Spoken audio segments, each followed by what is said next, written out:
नमस्कार। प्रोग्राम अज की गल दे विच सारे दर्शकों का हार्दिक स्वागत। प्यारे दर्शकों, तुसीं जानते हो कि नौजवान पीढ़ी जिहड़ी है किसी भी देश का सरमाया हुंदी है।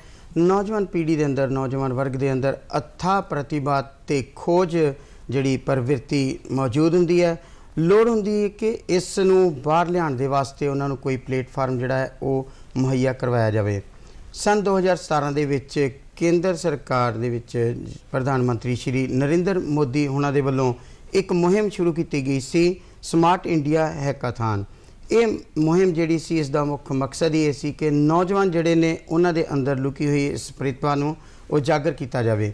अज असीं इस प्रोग्राम दे विच इसे दे बारे च ही चर्चा करांगे और इस चर्चा दे लई मेरे नाल स्टूडियो दे विच माहिर मेहमान वजों हाज़र ने प्रोफैसर सौरभ लखनपाल जी, जिहड़े डीन ने innovation and starter lovely university Jalandhar तो, और उन्हां दे नाल बैठे ने श्री राजीव भास्कर जी, सीनियर पत्रकार ने।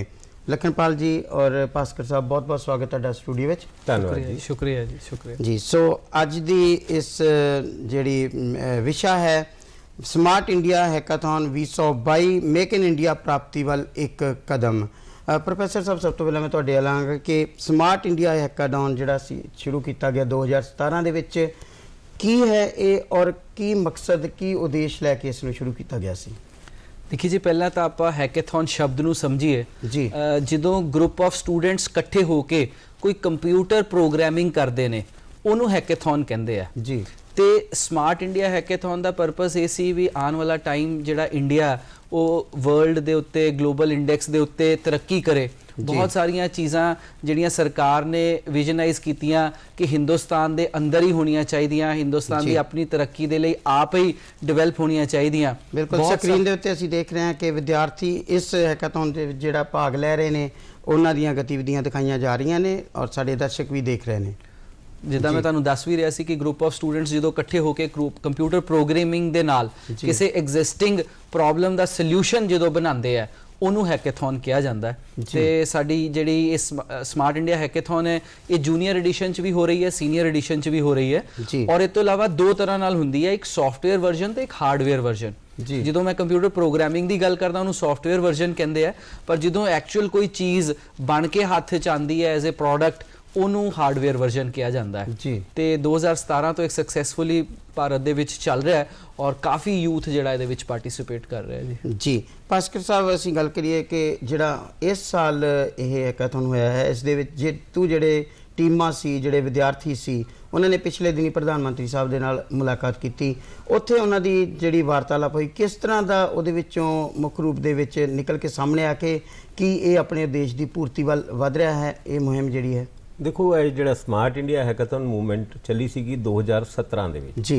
ਅੱਜ ਅਸੀਂ 2022 ਦੇ ਵਿੱਚ ਬੈਠੇ ਹਾਂ। ਤੁਹਾਨੂੰ ਯਾਦ ਹੋਏਗਾ ਲਾਲ ਕਿਲੇ ਦੇ ਵਿੱਚੋਂ ਜਦ ਪ੍ਰਧਾਨ ਮੰਤਰੀ ਭਾਸ਼ਣ ਦੇ ਰਹੇ ਸੀਗੇ ਤੇ ਉਹਨਾਂ ਨੇ ਇੱਕ ਸੁਪਨਾ ਦਿਖਾਇਆ ਵੀ ਸੀ ਔਰ ਇੱਕ ਕਹੀਏ ਕਿ ਰੈਜ਼ੋਲੂਸ਼ਨ ਦੀ ਗੱਲ ਕਹੀਏ ਜੀ 2047 ਦੇ ਵਿੱਚ ਜਦ ਭਾਰਤ ਆਪਣੇ 100 ਸਾਲ ਆਜ਼ਾਦੀ ਦੇ ਮਨਾ ਰਿਹਾ ਹੋਏਗਾ ਤਦ ਤੱਕ ਅਸੀਂ ਇਹ ਕਾਮਨਾ ਕਰਦੇ ਹਾਂ ਕਿ ਸਾਡਾ ਦੇਸ਼ ਇੱਕ ਵਿਕਸਿਤ ਦੇਸ਼ बन चुकिया होएगा जी।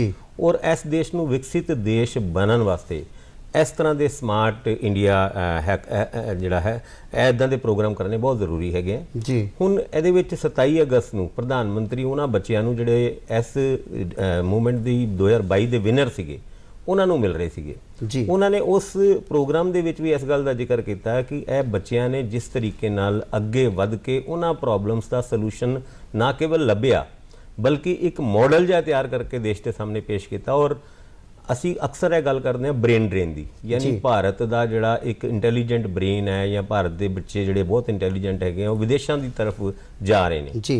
उन्होंने अपने देश के विच ही अपने देश की डिवेलपमेंट के विच कंट्रीब्यूट करने का एक प्लेटफॉर्म है जिहदे राही बच्चों को उत्साहित नहीं किया जाता, बल्कि अगर वो अपने टीचे दे विच अपने प्रोजेक्ट के विच कामयाब होंदे हैं तो उन्होंने एक इन्नी कु वड्डी कामयाबी मिलती है जिहदा अपने आप विच मैनूं लगता है कि उन्हां बच्चों वास्ते अपने देश के वास्ते कुछ करन दा जिहड़ा मज़ा हुंदा एक चाम हुंदा वो मिलण दा एक मौका मिलता है। जिस तरह मैं हुणे देख रहा सीगा कि ऐतकी जिहड़े बच्चे सीगे उन्होंने एक प्रोजेक्ट के उत्ते काम करना शुरू किया सीगा डाटा ट्रांसफर विदाउट इंटरनेट। हुण इस गल नूं आपां सोच भी नहीं सकते, एक आम आदमी सोच भी नहीं सकता कि डाटा ट्रांसफर ਤੁਸੀਂ ਵਿਦਆਊਟ ਇੰਟਰਨੈਟ ਕਿਦਾਂ, ਉਹਨਾਂ ਦਾ ਨੈਟਵਰਕ ਚੰਗਾ ਨਹੀਂ ਹੁੰਦਾ, ਜੀ। ਕਿੱਥੇ ਕਿਸ ਚੀਜ਼ ਦੀ ਕਿੱਥੇ ਜ਼ਰੂਰਤ ਹੈ। ਇਹਦੇ ਵਾਸਤੇ ਵੀ ਇੱਕ ਐਪ ਤਿਆਰ ਕਰ ਰਹੀ ਹੈ, ਇਹਨਾਂ ਬੱਚਿਆਂ ਦੇ ਥਰੂ ਹੀ ਐਪ ਤਿਆਰ ਹੋਏਗੀ। ਔਰ ਇਸ ਤਰ੍ਹਾਂ ਦੀ तमाम ਉਹ ਸੋਲੂਸ਼ਨ, ਇੱਕ ਐਲਜ਼ਾਈਮਰ ਕਰਕੇ ਬਿਮਾਰੀ ਹੈਗੀ ਹੈ, ਡਿਮੈਂਸ਼ੀਆ ਜਿਹਨੂੰ ਕਹਿੰਦੇ ਆ, ਜੋ ਅਕਸਰ ਤੁਸੀਂ ਇਹ ਦੇਖਿਆ ਹੋਏਗਾ ਕਿ ਤੁਹਾਡੇ ਆਸ ਪੜੋਸ ਦੇ ਵਿੱਚ ਵੀ ਕਾਫੀ ਲੋਕ ਇਸ ਤੋਂ ਪੀੜਿਤ ਨੇ। ਉਹਦੇ ਵਾਸਤੇ ਵੀ ਬੱਚਿਆਂ ਨੇ ਐਪ ਤਿਆਰ ਕੀਤੀ ਹੈ, ਜਿਹਦੇ ਰਾਹੀਂ ਇੱਕ ਮੋਬਾਈਲ ਗੇਮ ਦੇ ਥਰੂ ਉਹਨਾਂ ਨੂੰ ਇਸ ਬਿਮਾਰੀ ਤੋਂ ਨਾ ਕੇਵਲ ਲੜਨ ਦੀ ਸ਼ਕਤੀ ਮਿਲੇਗੀ, ਬਲਕਿ ਉਹਨਾਂ ਦੀ ਪੁਰਾਣੀ ਗੱਲਾਂ, ਜਿਹੜੀ ਉਹ ਗੱਲਾਂ ਭੁੱਲ ਗਏ ਨੇ, ਆਪਣੇ ਰਿਸ਼ਤੇਦਾਰਾਂ ਨੂੰ, ਆਪਣੇ ਪਰਿਵਾਰ ਨੂੰ ਪਹਿਚਾਨਣਾ ਭੁੱਲ ਜਾਂਦੇ ਨੇ ਜੀ, ਉਹਦੇ ਬਾਰੇ 'ਚ ਵੀ ਕਾਫੀ ਜ਼ਿਆਦਾ ਹੈਲਪ ਮਿਲੇਗੀ। ਯਾਨੀ ਕਿ ਕਿਸੇ ਵੀ ਖੇਤਰ ਦੇ ਵਿੱਚ ਕੋਈ ਸਮੱਸਿਆ ਹੈ, ਕੋਈ ਮੁਸ਼ਕਲ ਹੈ, ਕੋਈ ਚੁਣੌਤੀ ਹੈ, ਉਹ ਉਹਨਾਂ ਵਿਦਿਆਰਥੀਆਂ ਦੇ ਸਾਹਮਣੇ ਰੱਖੀ ਜਾਂਦੀ ਹੈ ਤਾਂ ਕਿ ਉਹ ਉਸ ਦਾ ਕੋਈ ਹੱਲ ਜਿਹੜਾ ਹੈ ਉਹ ਸੁਝਾ ਸਕਣ, ਨਵਾਂ ਕੋਈ ਆਈਡੀਆ ਜਿਹੜਾ ਉਹ ਦੇ ਸਕਣ। ਪ੍ਰੋਫੈਸਰ ਸਾਹਿਬ, ਮੈਂ ਤੁਹਾਡੇ ਲਾਂਗਾ ਕਿ ਵਿਦਿਆਰਥੀ ਮੁੱਖ ਰੂਪ ਦੇ ਵਿੱਚ ਇਸ 'ਚ ਜਦੋਂ ਭਾਗ ਲੈਂਦੇ ਨੇ ਤਾਂ ਇੱਕ ਤਾਂ ਕੰਪੀਟੀਸ਼ਨ ਦੀ ਭਾਵਨਾ ਹੁੰਦੀ ਹੈ, ਮੁਕਾਬਲਾ ਵੀ ਹੁੰਦਾ ਹੈ। ਹੋਰ ਇਸ ਦੇ ਨਾਲ ਕੀ ਵਿਦਿਆਰਥੀਆਂ ਨੂੰ ਉਦੇਸ਼ ਲੈ ਕੇ ਆਉਣਾ ਚਾਹੀਦਾ, ਜਾਂ ਸਿਰਫ ਇੱਥੋਂ ਤੱਕ ਸੀਮਤ ਰਹਿਣਾ ਚਾਹੀਦਾ ਹੈ ਕਿ ਕੰਪੀਟੀਸ਼ਨ 'ਚ ਗਏ, ਜਿੱਤ ਲੈ, ਹਾਰ ਲੈ, ਨਿਕਲ ਗਏ ਬਾਹਰ? ਦੇਖੋ, ਇਸ ਤਰ੍ਹਾਂ ਕਿ ਮੈਂ ਇੱਥੇ ਪ੍ਰਧਾਨ ਮੰਤਰੀ ਮੋਦੀ ਜੀ ਦੇ ਇੱਕ ਕੋਟ ਨੂੰ ਸੈਕਿੰਡ ਕਰਨਾ ਚਾਹਨਾ, ਜਿਹੜਾ ਉਹ ਕਹਿ ਰਹੇ ਹੈ ਕਿ ਰਿਸਰਚ ਔਰ ਇਨੋਵੇਸ਼ਨ ਅੱਜ ਦੀ ਯੂਥ ਦਾ ਲਾਈਫ ਸਟਾਈਲ ਹੋਣਾ ਚਾਹੀਦਾ ਹੈ। ਬਿਲਕੁਲ। ਤੇ ਕੰਪੀਟੀਸ਼ਨ ਦੇ ਵਿੱਚ ਇਨਾਮ ਜਿੱਤਣਾ ਤਾਂ ਇੱਕ ਬੜਾ ਛੋਟਾ ਜਿਹਾ ਐਸਪੈਕਟ ਹੈ, ਪਰ ਇਦਾਂ ਦੀਆਂ ਹੈਕੇਥੌਨਸ ਦੇ ਵਿੱਚ ਇਨਵੋਲਵ ਹੋਣਾ ਔਰ ਇਦਾਂ ਦੇ ਰਿਸਰਚ ਔਰ ਇਨੋਵੇਸ਼ਨ ਪ੍ਰੋਸੈਸਟਰਸ ਹੈ ਔਰ ਜਿੰਨੀਆਂ ਵੀ ਆਉਣ ਵਾਲੀਆਂ ਜਨਰੇਸ਼ਨਸ ਆ ਉਹਨਾਂ ਨੂੰ ਕੰਟਰੀਬਿਊਟ ਕਰਨ ਦੇ ਲਈ ਬਹੁਤ ਹੀ ਵੱਡਾ ਉਦੇਸ਼ ਹੈ। ਜਿਹਦਾ ਮੈਂ ਐਗਜ਼ਾਮਪਲ ਸ਼ੇਅਰ ਕਰਦਾ ਤੁਹਾਨੂੰ, ਅੱਜ ਦੀ ਡੇਟ 'ਚ ਇੰਡੀਆ ਬਹੁਤ ਤਰੱਕੀ ਕਰ ਰਿਹਾ ਇਨਫਰਾਸਟ੍ਰਕਚਰ ਦੇ ਵਿੱਚ, ਹੈਲਥ ਕੇਅਰ ਸੈਕਟਰ ਦੇ ਵਿੱਚ, ਡਿਜੀਟਲਾਈਜੇਸ਼ਨ ਦੇ ਵਿੱਚ, ਐਗਰੀਕਲਚਰ ਦੇ ਵਿੱਚ। ਹੁਣ ਜਦੋਂ ਮੈਂ ਕਹਿੰਦਾ ਵੀ ਤਰੱਕੀ ਤਾਂ ਕਰ ਰਿਹਾ, ਇਸੇ ਤਰ੍ਹਾਂ ਇਲੈਕਟ੍ਰੋਨਿਕ ਵਹੀਕਲ ਅਸੀਂ ਲੈ ਲਈਏ, ਉਹਦੇ ਵਿੱਚ ਤਰੱਕੀ ਕਰ ਰਿਹਾ, ਪਰ ਮੈਂ ਇਹ ਕਹਿੰਦਾ ਕਿ ਕਿਆ ਸਾਡੇ ਬਾਈਕਸ ਦੇ ਵਿੱਚ ਐਕਸੀਡੈਂਟ ਪ੍ਰੋਨ ਹੋਣ ਤੋਂ ਪਹਿਲਾਂ ਹੀ ਕੋਈ ਡਿਟੈਕਸ਼ਨ ਸਿਸਟਮ ਆ ਸਕਦਾ ਕਿ ਸਾਡਾ ਬਾਈਕ ਆਪਣੇ ਆਪ ਹੀ ਸਾਈਡ ਤੇ ਹੋ ਜਾਏ ਜੇ ਉਹਦੇ ਤੋਂ ਇੰਨੇ ਮੀਟਰ ਤੋਂ ਘੱਟ ਹੋ ਜਾਏ? ਇਹ ਕੌਣ ਡਿਵੈਲਪ ਕਰੇਗਾ? ਸੇਫ ਸਮਾਜ, ਸਿਕਿਉਰ ਸਮਾਜ ਕੌਣ ਬਣਾਏਗਾ? ਉਹ ਇਹ ਸਟੂਡੈਂਟਸ ਹੀ ਹੈ। ਇਹ ਹੈਕੇਥੌਨ ਦੇ ਥਰੂ ਇਦਾਂ ਦੇ ਹੀ ਸੋਲੂਸ਼ਨ ਡਿਵੈਲਪ ਕਰਦੇ ਆ। ਅੱਜ ਦੀ ਵਿੱਚ ਐਗਰੀਕਲਚਰ ਦੀ ਅਸੀਂ ਗੱਲ ਕਰਦੇ ਆ ਕਿ ਜਿਹੜੀ ਖੇਤਾਂ ਦੇ ਵਿੱਚ ਮਿੱਟੀ ਹੈ ਉਹਦੀ ਉਪਜਾਊਤਾ ਕਿੰਨੀ ਹੈ ਔਰ ਉਹ ਕਿੱਦਾਂ ਟੈਸਟ ਕੀਤੀ ਜਾ ਸਕਦੀ ਹੈ, ਕਿੰਨਾ ਖਾਦ ਉਹਨੂੰ ਪਾਣੀ ਹੈ, ਇਹ ਕਿੱਦਾਂ ਪਤਾ ਲੱਗੇਗਾ? ਜੇ ਇਹੀ ਡਰੋਨ ਹੋਣ, ਡਰੋਨ ਦੇ ਵਿੱਚ ਸੈਂਸਿੰਗ ਟੈਕਨੋਲੋਜੀ ਹੋਵੇ ਔਰ ਉਹ ਆਪਣੇ ਆਪ ਸਾਰਾ ਡੇਟਾ ਤੁਹਾਡੇ ਮੋਬਾਈਲ 'ਚ ਦੱਸ ਦੇਵੇ ਕਿ ਇੰਨਾ ਪਾਣੀ ਹੈ, ਇੰਨੇ ਮਿਨਰਲਸ ਹੈ ਔਰ ਇਹਦੇ ਹਿਸਾਬ ਦੇ ਨਾਲ ਇੰਨੀ ਖਾਦ ਇੰਨੀ ਜਗ੍ਹਾ ਤੇ ਪੈਣੀ ਚਾਹੀਦੀ ਔਰ ਇਹ ਜਿਹੜੀ ਫਸਲ ਉਪਜਾਊ ਹੋਏਗੀ। ਇਹ ਸੋਲੂਸ਼ਨਸ ਜਦੋਂ ਹੈਕੇਥੌਨ ਦੇ ਵਿੱਚ ਅੱਜ ਦੀ ਯੂਥ ਡਿਵੈਲਪ ਕਰੇਗੀ ਤਾਂ ਉਹਨਾਂ ਦੇ ਕੰਟਰੀ ਦਾ ਨਕਸ਼ਾ ਹੀ ਬਦਲ ਕੇ ਰੱਖ ਦੇਣਾ। ਸੋ ਸਮਾਰਟ ਇੰਡੀਆ ਹੈਕੇਥੌਨ ਸਿਰਫ ਪ੍ਰਾਈਜ਼ ਜਿੱਤਣ ਲਈ ਨਾ ਸੋਚਿਆ ਜਾਵੇ, ਇਹ ਇਨੋਵੇਸ਼ਨ ਔਰ ਰਿਸਰਚ ਨੂੰ ਆਪਣਾ ਲਾਈਫ ਸਟਾਈਲ ਬਣਾ ਕੇ ਇੰਡੀਆ ਦਾ ਫਿਊਚਰ ਸਮਝਿਆ ਜਾਏ। ਭਾਸਕਰ ਜੀ, ਪ੍ਰਧਾਨ ਮੰਤਰੀ ਉਹਨਾਂ ਦੇ ਵੱਲੋਂ ਇੱਕ ਮੇਕ ਇਨ ਇੰਡੀਆ ਮੁਹਿੰਮ ਚਲਾਈ ਗਈ ਸੀ ਔਰ ਇਸ ਨੂੰ ਵੀ ਜਿਹੜਾ ਇਹ ਹੈਕਾਥਨ ਹੈ ਇਸ ਨੂੰ ਵੀ ਉਸੇ ਦਾ ਹੀ ਇੱਕ ਹਿੱਸਾ ਮੰਨਿਆ ਜਾ ਰਿਹਾ ਹੈ।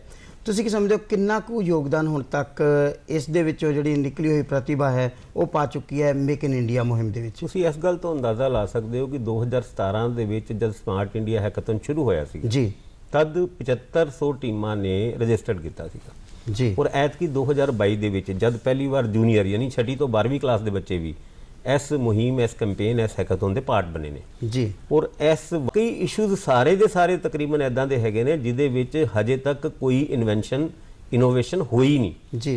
ਔਰ ਪ੍ਰਧਾਨ ਮੰਤਰੀ ਨੇ ਵੀ ਜਦ ਇਹਨਾਂ ਬੱਚਿਆਂ ਨਾਲ ਗੱਲ ਕੀਤੀ ਤੇ ਉਹਨਾਂ ਨੇ ਕਿਹਾ ਕਿ ਜੈ ਅਨੁਸੰਧਾਨ ਜਿਹੜਾ ਨਾਰਾ ਲਾਲ ਕਿਲੇ ਤੋਂ ਪ੍ਰਧਾਨ ਮੰਤਰੀ ਨੇ ਦੇਸ਼ ਨੂੰ ਦਿੱਤਾ ਸੀਗਾ ਉਹਨੂੰ ਸਹੀ ਤਰੀਕੇ ਨਾਲ ਸਾਰਥਕ ਬਣਾ ਰਹੇ ਨੇ। ਤੇ ਇਹ ਜਿਹੜੇ ਬੱਚੇ ਜਿਹੜੇ ਆਪਣੇ ਤਰੀਕੇ ਨਾਲ ਆਪਣੀ ਫੀਲਡ ਦੇ ਵਿੱਚ ਨਵੇਂ ਇਨੋਵੇਟਿਵ ਆਈਡੀਆਜ਼ ਦੇ ਨਾਲ ਅੱਗੇ ਵਧ ਰਹੇ ਨੇ ਜੀ। ਤੁਸੀਂ ਇਹ ਦੇਖੋ ਕਿ ਇੱਕ ਤੇ ਇਹਨਾਂ ਵਿੱਚੋਂ ਇੱਕ ਐਪ ਬਣਾਈ ਗਈ ਹੈ ਜਿਹਦੇ ਵਿੱਚ ਪਿੰਡਾਂ ਦੇ ਵਿੱਚ, ਭਾਰਤ ਦੇ ਵਿੱਚ ਟੈਲੈਂਟ ਦੀ ਕਮੀ ਨਹੀਂ ਹੈ ਜੀ। ਉਹ ਭਾਵੇਂ ਤੁਸੀਂ ਕਿਸੇ ਟੀਵੀ ਦੇ ਵਿੱਚ ਟੈਲੈਂਟ ਸ਼ੋਅ ਦੇਖੋ, ਤੁਹਾਨੂੰ ਵੀ ਹੈਰਾਨੀ ਹੋ ਜਾਂਦੀ ਹੈ ਐਦਾਂ ਦਾ ਟੈਲੈਂਟ ਭਾਰਤ ਦੇ ਵਿੱਚ ਬਣਦੇ ਨੇ ਜੀ। ਇਹ ਵੀ ਆਪਣੇ ਆਪ ਵਿੱਚ ਬੜੀ ਇੱਕ ਚੰਗੀ ਗੱਲ ਹੈਗੀ ਹੈ ਕਿ ਲੋਕਾਂ ਨੂੰ ਜਿਸ ਰਾਹ ਦਾ ਪਤਾ ਨਹੀਂ ਤੁਸੀਂ ਉਸ ਰਾਹ 'ਚ ਪਾ ਰਹੇ ਹੋ। ਬਿਲਕੁਲ। ਔਰ ਬਹੁਤ ਸਾਰੀ ਚੀਜ਼ਾਂ ਹੈ। ਸਾਈਕਲੋਨ ਪਹਿਲੇ ਪ੍ਰੈਡਿਕਟ ਕੀਤਾ ਜਾ ਰਿਹਾ, ਇਹ ਵੀ ਇਹ ਬੱਚੇ ਦੱਸ ਰਹੇ ਨੇ। ਉਹ ਡਾਟਾ ਕਲੈਕਟ ਕਰਕੇ ਆਪਣੀ ਰਿਸਰਚ ਦੇ ਰਾਹੀਂ 89-90% ਐਕੂਰੇਸੀ ਦਾ ਦਾਅਵਾ ਕਰ ਰਹੇ ਨੇ ਜੀ। ਪ੍ਰੋਜੈਕਟ तमाम ਇਦਾਂ ਦੇ ਹੈਗੇ ਨੇ, ਜੇ ਇਹ ਪ੍ਰੋਜੈਕਟ ਇਦਾਂ ਹੀ ਚੱਲਦਾ ਰਿਹਾ ਔਰ ਇਦਾਂ ਹੀ ਵੱਧਦਾ ਰਿਹਾ ਤੇ ਮੈਨੂੰ ਇਹ ਲੱਗਦਾ ਨਹੀਂ ਕਿ ਜਿਹੜੀ ਪ੍ਰਧਾਨ ਮੰਤਰੀ ਨੇ ਲਾਲ ਕਿਲੇ ਤੋਂ ਜਿਹੜੀ ਗੱਲ ਕਹੀ ਹੈ ਕਿ 2047 ਦੇ ਵਿੱਚ ਭਾਰਤ ਵਿਕਸਿਤ ਦੇਸ਼ ਹੋਏਗਾ, ਇਹਦੇ ਵਿੱਚ ਆੜੇ ਆ ਰਹੀ ਹੈ ਤੇ ਸਿਰਫ ਇੱਕ ਗੱਲ, ਅਨਐਮਪਲੋਇਮੈਂਟ ਔਰ ਭਾਰਤ ਦੀ ਜਨਸੰਖਿਆ, ਇਹਨਾਂ ਦੋ ਮੁੱਦਿਆਂ ਦੇ ਉੱਤੇ ਅਗਰ ਭਾਰਤ ਕੰਮ ਕਰ ਲੇ ਚੰਗੇ ਤਰੀਕੇ ਨਾਲ ਤੇ ਕੋਈ ਤਾਕਤ ਭਾਰਤ ਨੂੰ ਡਿਵੈਲਪਡ ਕੰਟਰੀ ਬਣਨ ਤੋਂ ਨਹੀਂ ਰੋਕ ਸਕਦੀ, ਪਰ ਉਸ ਦਿਸ਼ਾ ਦੇ ਵਿੱਚ ਕੰਮ ਕਰਨ ਦੀ ਲੋੜ ਤੇ ਹੈ। ਜੀ ਪ੍ਰੋਫੈਸਰ ਸਾਹਿਬ, ਜਿਸ ਤਰ੍ਹਾਂ ਇਸ ਕੰਪੀਟੀਸ਼ਨ 'ਚ ਭਾਗ ਲੈਂਦੇ ਨੇ ਵੱਖ-ਵੱਖ ਇੰਸਟੀਚਿਊਟ ਤੋਂ ਆਏ ਹੋਏ ਬੱਚੇ, ਅਲੱਗ-ਅਲੱਗ ਵਰਗਾਂ ਦੇ ਹੁੰਦੇ ਨੇ, ਔਰ ਅਸੀਂ ਦੇਖਦੇ ਹਾਂ ਕਿ ਇਹਨਾਂ ਦੇ ਸਾਹਮਣੇ ਮੁਸ਼ਕਲਾਂ ਪੇਸ਼ ਕੀਤੀਆਂ ਜਾਂਦੀਆਂ ਨੇ, ਰੱਖੀਆਂ ਜਾਂਦੀਆਂ ਨੇ ਸਰਕਾਰ ਤੋਂ ਲੈ ਕੇ ਵੱਖ-ਵੱਖ ਜਿਹੜੇ ਵਰਗ ਨੇ ਆਪਣੇ ਸਮਾਜ ਦੇ, ਉਹਦੇ ਵਿੱਚ ਉਦਯੋਗ ਵੀ ਆ ਜਾਂਦਾ, ਉਹਦੇ ਵਿੱਚ ਵੱਖ-ਵੱਖ ਮੰਤਰਾਲੇ ਵੀ ਆ ਜਾਂਦੇ। ਸੋ ਇਹ ਜਿਹੜੀਆਂ ਸੰਸਥਾਵਾਂ ਨੇ ਇਹ ਵੀ ਆਉਂਦੀਆਂ ਨੇ ਇਹਨਾਂ ਕੰਪੀਟੀਸ਼ਨ 'ਚ, ਔਰ ਕਿਸ ਤਰ੍ਹਾਂ ਦੀਆਂ ਮੁੱਖ ਰੂਪ ਦੇ ਵਿੱਚ ਮੁਸ਼ਕਲਾਂ ਲੈ ਕੇ ਆਉਂਦੀਆਂ ਨੇ? ਦੇਖੋ, ਇਸ ਤਰ੍ਹਾਂ ਹੈ ਕਿ ਅੱਜ ਤੋਂ ਕੁਝ ਸਮੇਂ ਪਹਿਲਾਂ ਜਦੋਂ ਬੱਚੇ ਆਉਂਦੇ ਸੀਗੇ, ਉਹ ਇੱਕ ਸੋਲੂਸ਼ਨ ਡਿਵੈਲਪ ਕਰਕੇ ਲਿਆਂਦੇ ਸੀ ਲੈਬ ਦੇ ਵਿੱਚ। ਤਾਂ ਉਹ ਕਹਿੰਦੇ ਸੀ ਦੇਖੋ ਜੀ, ਮੈਂ ਇਹ ਟਰੈਕਟਰ ਬਣਾਇਆ ਜਾਂ ਮੈਂ ਇਹ ਨਵੀਂ ਕੰਬਾਈਨ ਬਣਾਈ ਹੈ, ਇਹਨੂੰ ਦੱਸੋ ਜੀ ਆਪਾਂ ਕਿੱਥੇ ਯੂਜ਼ ਕਰ ਸਕਦੇ ਹਾਂ। ਤੇ ਪ੍ਰੋਬਲਮ ਬਾਅਦ ਚ ਲੱਭੀ ਜਾਂਦੀ ਸੀ, ਸੋਲੂਸ਼ਨ ਬੱਚੇ ਪਹਿਲਾਂ ਲੱਭ ਲੈਂਦੇ ਸੀ। ਪਰ ਹੁਣ ਆਪਣੇ ਇੰਡੀਆ ਦਾ ਸਿਸਟਮ ਸੈੱਟ ਹੋ ਰਿਹਾ ਹੈ ਕਿ ਪਹਿਲਾਂ ਪ੍ਰੋਬਲਮ ਆਇਡੈਂਟੀਫਾਈ ਹੋ ਰਹੀ ਹੈ। ਜਿੱਦਾਂ ਤੁਸੀਂ ਗੱਲ ਕੀਤੀ ਕਿ ਪ੍ਰੋਬਲਮ ਜਿਹੜੀ ਹੈ ਉਹ ਸਰਕਾਰੀ ਅਦਾਰਿਆਂ ਤੋਂ ਲੈ ਕੇ ਪ੍ਰਾਈਵੇਟ ਅਦਾਰਿਆਂ ਤੱਕ ਸਾਰੇ ਆਪਣੀ ਪ੍ਰੋਬਲਮਸ ਜਿਹੜੀਆਂ ਉਹ ਇੱਕ ਕਾਮਨ ਪਲੇਟਫਾਰਮ ਤੇ ਟੇਬਲ ਕਰਨ ਲੱਗ ਗਏ ਆ। ਮਿਨਿਸਟਰੀ ਆਫ ਐਜੂਕੇਸ਼ਨ ਦੀ ਇੱਕ ਇੰਸਟੀਟਿਊਸ਼ਨਲ ਇਨੋਵੇਸ਼ਨ ਕਾਉਂਸਲ ਹੈ, ਜਿੱਥੇ ਮਿਨਿਸਟਰੀ ਆਫ ਐਜੂਕੇਸ਼ਨ ਦੀਆਂ AICT ਦੀਆਂ ਪ੍ਰਾਈਵੇਟ ਕੰਪਨੀਜ਼ ਦਾ ਨਾਮ ਅਸੀਂ ਲੈ ਲਈਏ, ਜਿਹ 'ਚ ਫਾਈਨੈਂਸ ਕੰਪਨੀਆਂ, ਸਾਈਬਰ ਸਿਕਿਉਰਿਟੀ ਕੰਪਨੀਆਂ, ਉਹ ਸਾਰੇ ਆਪਣੀਆਂ 10-10 15-15 ਪ੍ਰੋਬਲਮਸ ਜਿਹੜੀਆਂ ਉਹ ਟੇਬਲ ਕਰਦੇ ਆ। ਜਿੱਦਾਂ ਫੋਰ ਐਗਜ਼ਾਮਪਲ ਕੋਈ ਇਹ ਕਹਿੰਦਾ ਕਿ ਮੇਰੀ ਪ੍ਰੋਬਲਮ ਇਹ ਹੈ ਜੀ ਕਿ ਅੱਜ ਦੀ ਡੇਟ ਦੇ ਵਿੱਚ ਮੇਰੀ ਜਿੰਨੀ ਵੀ ਫਾਈਨੈਂਸਿਸ UPI ਜਾਂ ਜਿੰਨੇ ਵੀ ਟ੍ਰਾਂਸਫਰ ਹੈ ਉਹਦੇ ਵਿੱਚ ਉਹ ਟ੍ਰਾਂਜੈਕਸ਼ਨਸ ਹੈਂਗ ਹੋ ਜਾਂਦੀਆਂ, ਜਾਂ ਮੈਂ ਉਹਦੇ ਵਿੱਚ ਫਲਾਈਟ ਟਿਕਟਸ ਇੰਟੀਗ੍ਰੇਟ ਕਰਾਉਣਾ ਚਾਹੁੰਦਾ। ਉਹਨਾਂ ਨੇ ਆਪਣੀ ਪ੍ਰੋਬਲਮ ਸਟੇਟਮੈਂਟ ਟੇਬਲ ਕਰਤੀ।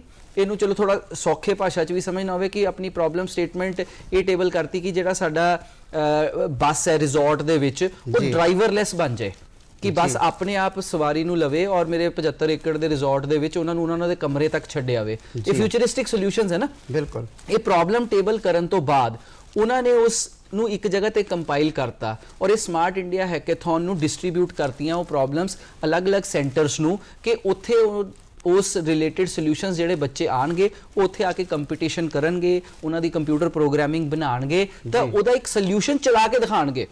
ਸਿਰਫ ਪ੍ਰੈਜੈਂਟੇਸ਼ਨ ਨਹੀਂ ਕਰਨਗੇ ਕਿ ਇਹਦਾ ਇਹ ਸੋਲੂਸ਼ਨ ਹੋ ਸਕਦਾ ਹੈ ਜੀ ਨਾ, ਉਹਨੂੰ ਇੱਕ ਸਟੈਪ ਅੱਗੇ ਤੱਕ ਲੈ ਗਏ ਕਿ ਦਿੱਤੀ ਹੋਈ ਪ੍ਰੋਬਲਮ ਨੂੰ ਇਦਾਂ ਸੋਲੂਸ਼ਨ ਜਿਹੜਾ ਹੈ ਉਹ ਵੀ ਬਣਾ ਕੇ ਪ੍ਰੋਟੋਟਾਈਪ ਪੇਸ਼ ਕੀਤਾ ਜਾਏ। ਜੀ ਪ੍ਰੋਫੈਸਰ ਸਾਹਿਬ, ਇਸ ਮੁਹਿੰਮ ਦੇ ਬਾਰੇ ਦੇ ਵਿੱਚ ਸਾਡੇ ਦੂਰਦਰਸ਼ਨ ਦੀ ਟੀਮ ਨੇ ਵੱਖ-ਵੱਖ ਵਿਦਿਆਰਥੀਆਂ ਦੇ ਵਿਚਾਰ ਵੀ ਲਏ ਨੇ, ਆਓ ਪਹਿਲਾਂ ਉਹਨਾਂ ਨੂੰ ਸੁਣਦੇ ਹਾਂ।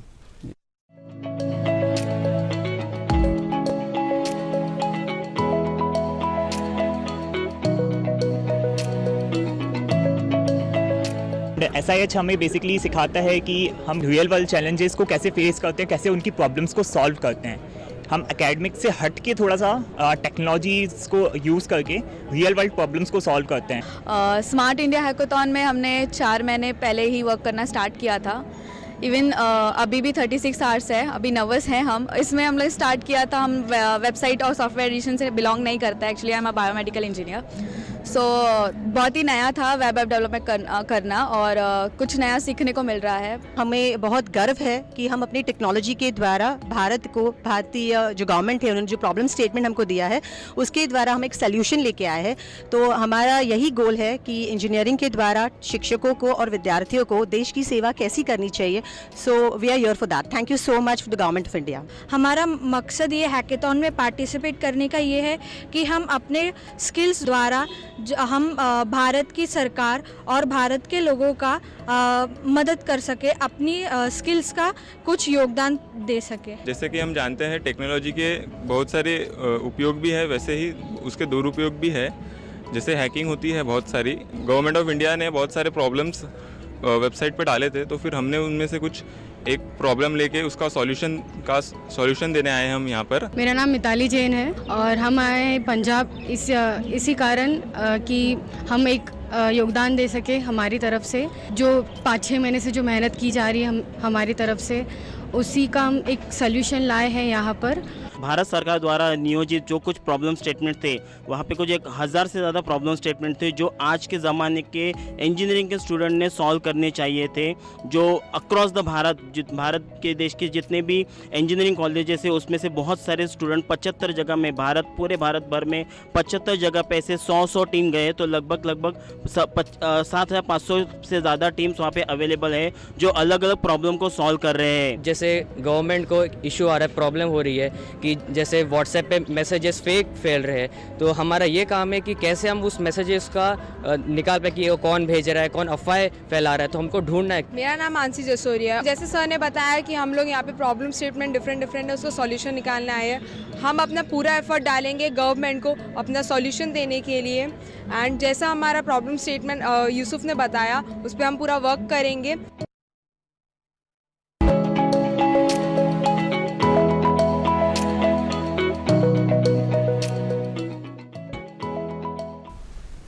ਅਸੀਂ ਦੇਖਿਆ ਵਿਦਿਆਰਥੀਆਂ ਨੇ ਕਿਸ ਤਰ੍ਹਾਂ ਉਤਸ਼ਾਹ ਦੇ ਨਾਲ ਦੱਸਿਆ ਕਿ ਉਹ ਇਸ ਹੈਕਾਥਨ ਦੇ ਵਿੱਚ ਭਾਗ ਵੀ ਲੈ ਰਹੇ ਨੇ ਔਰ ਉਹਨਾਂ ਨੇ ਆਪਣੇ ਆਉਣ ਵਾਲੇ ਸਮੇਂ ਦੇ ਵਿੱਚ ਜੋ ਯੋਜਨਾਵਾਂ ਨੇ ਖੋਜ ਨੂੰ ਕਿਸ ਤਰ੍ਹਾਂ ਅੱਗੇ ਲੈ ਜਾਣਾ ਹੈ ਉਸ ਦੇ ਬਾਰੇ 'ਚ ਵੀ ਦੱਸਿਆ ਹੈ।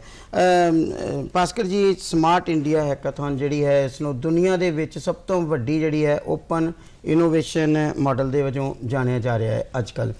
तो ये जी एक असी दुनिया भर के गल करिए तो एक ग्लोबल इनोवेशन इंडैक्स होंदा है, कहते हैं कि इस इंडैक्स दे विच भी इस हैकाथन की वजह के नाल भारत ने जी काफ़ी वड्डी प्राप्ति की है, उस बारे की कहोगे? देखो, जिथे तक हुणे बच्चों को जब असीं सुन रहे थे जी, और सारे बच्चे तकरीबन कह रहे थे कि भारत सरकार ने ईवन कॉरपोरेट सैक्टर ने भी जी अब जिहड़ी समस्यावां उन्होंने आ रही है उहदे राही उस हैकाथन प्लेटफॉर्म के उत्ते उन्हां प्रॉब्लम्स नूं दसदे ने जी, फिर ये बच्चे निठ के टीम बना के उन्हां प्रॉब्लम्स नूं दे सोल्यूशन लभदे ने, और यह उन्हां वास्ते एक बहुत वड्डा चैलेंज होंदा है कि उन्हां प्रॉब्लम्स का सोल्यूशन ना केवल लभ के बल्कि उन्होंने पूरे तरीके नाल प्रेजेंट करके ये बच्चे अगे आते हैं। फिर उस तो बाद इन्हां दा सिलेक्शन होंदा है। गैर रस्मी तौर पर जब मेरी प्रोफैसर साहब नाल गल हो रही थी तो मैं उन्होंने पूछ रहा सीगा कि बच्चों को भारत सरकार इस तरह के प्रोजैक्ट दे विच फैसिलिटेट किदां करदी जी। इन्होंने मैंने दस्सिया सी कि डाटा तो लैके काफ़ी चीज़ां सरकार भी प्रोवाइड करती है, क्योंकि जब तुसी कोई प्रॉब्लम दसदे हो तो वो प्रॉब्लम किस करके है उहदे नाल ही काफ़ी चीज़ां तुहानूं पता लग जाती है, क्योंकि तुसी जिहदा सोल्यूशन लभना है उस प्रॉब्लम की सारी डिटेल भी तुहानूं नाल मिलती है जी।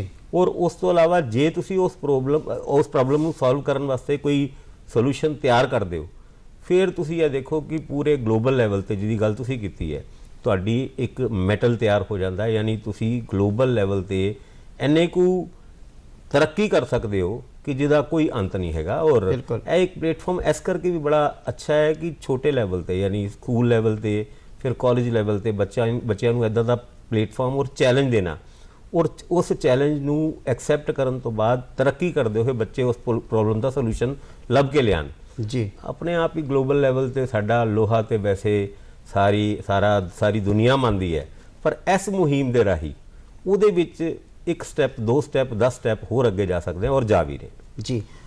ग्लोबल इनोवेशन इंडैक्स के विच प्रधानमंत्री श्री नरेंद्र मोदी उन्हों का विजन है कि इसनूं टॉप 20 दे विच लैके जाना, और उम्मीद है कि बहुत जल्दी जिहड़ा है भारत वो स्थान जिहड़ा है वो हासिल कर लेगा। ये मैं शेयर करना चाहता जी कि अज तो 5 साल पहला इंडिया जिहड़ा ग्लोबल इंडैक्स है उहदे च 70 तो उपर सीगा, 130-35 के करीब कंट्रीज़ की जी इकोनॉमी है वो पार्टिसिपेट करती है, पर जो इंडिया का प्रेजेंट इंडैक्स है वो 46 के करीब है, लेटेस्ट 2021 जो रिलीज़ होया।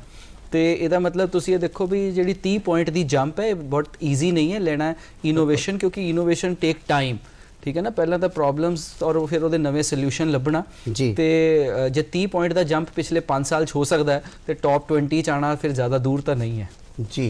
प्रोफैसर साहब, मैं तुहानूं एक होर पुछना चाहांगा कि एक तो कंपीटीशन लई आंदे ने बच्चे, जितते हैं, नवे नवे आइडिया देंदे ने, नवीं खोजां जिहड़ियां सामने रखते हैं, उस तो बाद उन्होंने इनाम दे के सन्मानित भी किया जाता है। उस तो अगे उन्होंने की रस्ता होंदा है कि वो जिहड़ियां नवीं खोजां नवे आइडिया जिहड़े ने उन्होंने होर भी मौके दिते जाते अगे जाके प्रफुल्लित करन दे?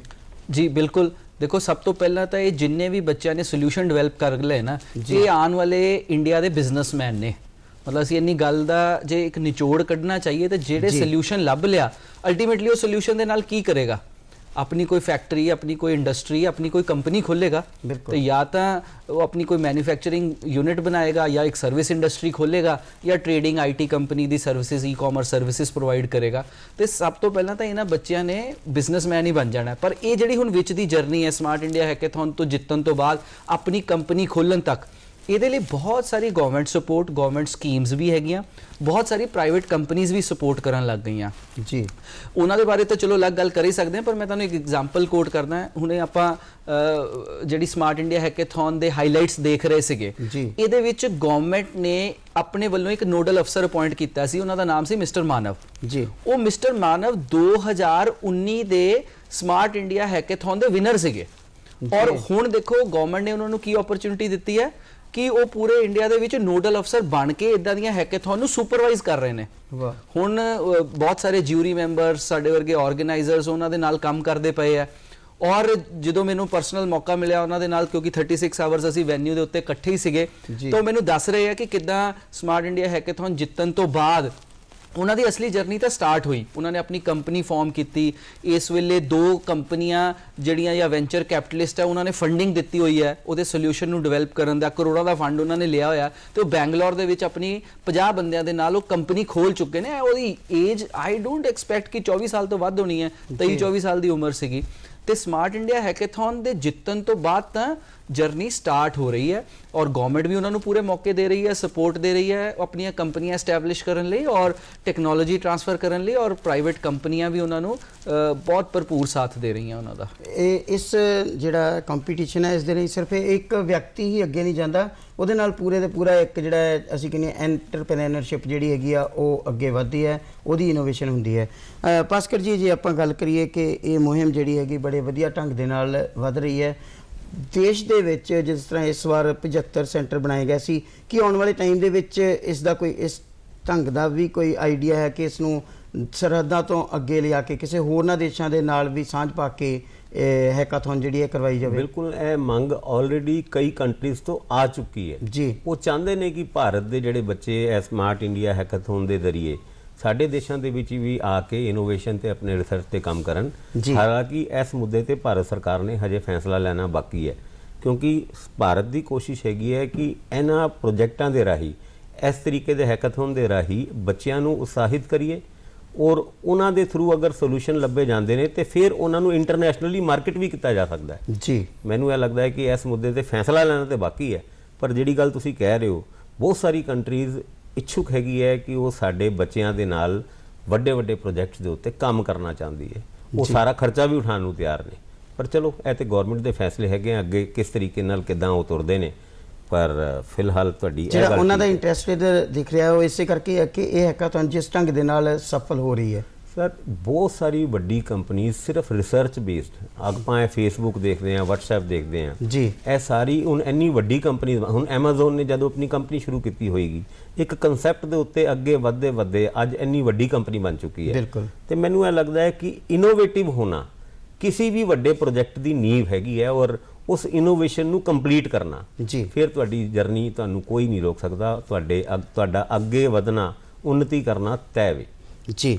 ਪ੍ਰਧਾਨ ਮੰਤਰੀ ਸ਼੍ਰੀ ਨਰਿੰਦਰ ਮੋਦੀ ਉਹਨਾਂ ਦਾ ਇਹ ਸੁਪਨਾ ਹੈ ਕਿ ਦੇਸ਼ ਦੀ ਜਿਹੜੀ ਪ੍ਰਤਿਭਾ ਹੈ ਉਸ ਨੂੰ ਅੱਗੇ ਲਿਆਉਣਾ ਹੈ, ਦੇਸ਼ ਦੇ ਅੰਦਰ ਜਿਹੜਾ ਛੁਪਿਆ ਹੋਇਆ ਹੁਨਰ ਹੈ ਉਸ ਨੂੰ ਅੱਗੇ ਲਿਆਉਣਾ ਹੈ ਔਰ ਇਸ ਦੇ ਵਿੱਚ ਉਹ ਸਫਲ ਹੁੰਦੇ ਵੀ ਜਾਪਦੇ ਨੇ, ਕਿਉਂਕਿ ਸਮਾਰਟ ਇੰਡੀਆ ਜਿਹੜੀ ਹੈਕਾਥਨ ਹੈ ਇਸ ਦੇ ਵਿੱਚੋਂ ਬਹੁਤ ਸਾਰੀਆਂ ਨਵੀਆਂ ਖੋਜਾਂ ਸਾਹਮਣੇ ਆਈਆਂ ਨੇ ਔਰ ਨਵੇਂ ਹੱਲ ਜਿਹੜੇ ਨੇ, ਨਵੇਂ ਆਈਡੀਆ ਵੀ ਸਾਹਮਣੇ ਆ ਰਹੇ ਨੇ। ਸਮਾਂ ਸਾਡੇ ਪ੍ਰੋਗਰਾਮ ਦਾ ਇੱਥੇ ਹੀ ਖਤਮ ਹੈ, ਸੋ ਅੱਜ ਦੀ ਚਰਚਾ ਨੂੰ ਵੀ ਅਸੀਂ ਇੱਥੇ ਸਮੇਟਦੇ ਹਾਂ। ਪ੍ਰੋਫੈਸਰ ਸਾਹਿਬ ਔਰ ਭਾਸਕਰ ਸਾਹਿਬ, ਤੁਸੀਂ ਸਟੂਡੀਓ 'ਚ ਆਏ, ਤੁਹਾਡਾ ਬਹੁਤ ਬਹੁਤ ਸ਼ੁਕਰੀਆ ਤੇ ਦਰਸ਼ਕੋ ਤੁਹਾਡਾ ਵੀ ਬਹੁਤ ਬਹੁਤ ਧੰਨਵਾਦ।